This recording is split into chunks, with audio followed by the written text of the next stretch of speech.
We're always talking about systems, right? Market performance, policy outcomes, all these big picture metrics. But what about the stuff that doesn't fit neatly on a spreadsheet? Today, we're going to dig into the hidden story, the human price of what we call progress. And to really get at the heart of this, we have to start with a simple but really powerful truth. Systems, these huge impersonal networks that run our world, they just don't feel consequences. But people do. And that, right there, that's the real conflict. Because behind every little percentage point of growth, every efficiency gain, there are actual lives, real communities being forced to adapt. And that adaptation, well, sooner or later, it comes with a cost. For years, the impact of these massive systemic changes has been almost, invisible. It was spread out all over the globe, buried deep inside some report or a bunch of statistics. It was something you could measure, sure, but not something you could really see. But that's all starting to change. The consequences aren't just isolated events anymore. They're piling up. And that gap between a decision made in a boardroom and its effect on the ground, it's shrinking fast. The cost isn't abstract anymore. It's very, very real. So, how did we get here? Well, to understand that, we can think about two opposing forces that are constantly shaping our world. Let's imagine them as two key players. Adrian Voss, who represents the architects of order, and Kyle Draven, the engine of disruption. Now, these two philosophies are always in tension with each other. On one side, you have Adrian Voss. He represents that drive for order, for stability and control through frameworks you can predict.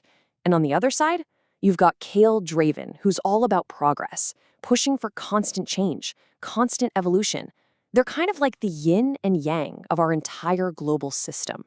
Voss, he looks at the negative impacts, all that friction, and sees it as, well, an unfortunate but necessary part of a much bigger picture. From his point of view, a little instability here and there is just the price you have to pay for long-term balance on a massive scale. And Kyle Draven? He sees it in a pretty similar way, but with a twist. For him, that friction isn't just a side effect, it's actual proof that things are moving forward. All that disruption, the displacement, to him, that's just the sound of progress. It's the cost of evolution. But here's the crucial thing. Despite their different goals, they both share the exact same blind spot: distance. They're operating from so high up that the consequences just become abstract. They see patterns, not people. And when the human impact is just another data point, it becomes a whole lot easier to justify. So, this brings us down to what's actually happening on the ground. And listen, this isn't some sudden dramatic collapse.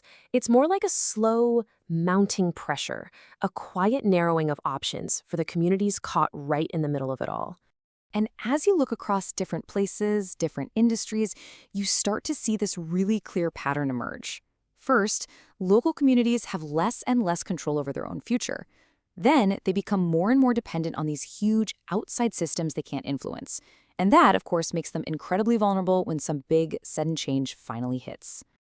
I mean, this isn't the kind of stuff that makes global headlines. It's the story of a family-owned shop that just can't compete anymore, or a worker who has to retrain for a new job every few years, never really finding solid ground. It's personal, it's quiet, and it is happening everywhere. So what happens when all that gradual, built-up pressure smacks into a sudden shock? Well, that's the turning point. That's when years of strain finally boil over and cascade into a crisis that no one can deny anymore. And you can see the domino effect right here. It starts with a place that's already strained. Then, some new disruption hits. But because of rigid policies, the community can't really react or adapt. And then boom, businesses close, jobs disappear, and the whole local system just starts to break down. The really scary part is how this crisis spreads. It's not like a virus jumping from one town to the next. No, it spreads through recognition. People in other parts of the world are watching this unfold, and they see the exact same vulnerabilities in their own communities. And that one thought starts to creep in. Wow, that could happen to us. Once that human cost becomes so visible, so real, the whole conversation changes. People stop just accepting these things as bad luck, and they start asking, wait a minute, where did this come from? This is the exact moment the narrative flips. A single photo of a boarded-up storefront, an interview with a family who lost everything, That becomes way more powerful than any economic report. The abstract becomes personal. Emotional stories start to completely overpower the cold, hard data. And this new way of seeing things leads to some very sharp, unavoidable questions. The first one is simple. Who is responsible for this? The second one, it cuts even deeper. Who's actually benefiting from all this, and who's getting stuck with the bill? And finally, maybe the most frustrating question of all. In a system this huge, how is it possible that no one is truly being held accountable? So the biggest change here isn't happening in government policy, not yet anyway. It's happening inside our own heads. It's this collective light bulb moment, this realization that our lives are being shaped by forces that operate way beyond the traditional lines of accountability we're used to. And that really brings us to right now. The collateral damage isn't collateral anymore. The human cost of all the systemic friction is finally out in the open. You can see it, you can feel it, and it's growing. It demands a response. Which leaves us all with one last, really urgent question. For so long, the system has just absorbed this damage. But what happens when it can't anymore? What happens when the cost gets too big to just push aside? That, right there, is the question we are all facing now.